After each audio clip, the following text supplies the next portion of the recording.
we never have direct access to what's actually there in the real world, even though there's stuff really there in the real world.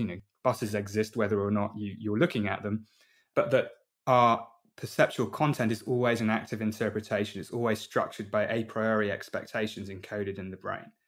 And it provides a really nice way to think about the relationship between what we experience and what's there. So, for instance, when we perceptually experience color, we know that colors are not an objective property of the outside world. And we've known that since Newton. Colors require a brain to exist. Colors are made from mixtures of wavelengths.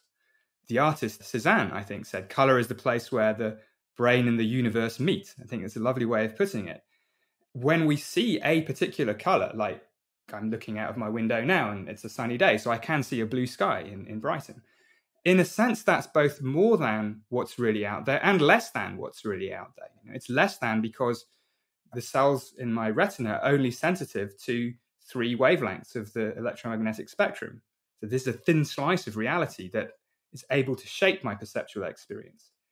But from those wavelengths, my brain can generate an almost probably actually infinite variety of different colors.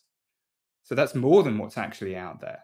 So this is, I think, a lesson that can be generalized to all our conscious experiences. It's not that we perceive less than the world or that everything is hallucinated. No, our brain constructs perceptual contents as the most useful, not necessarily the most accurate, but the most useful way in which sensory data can be used to guide our behavior.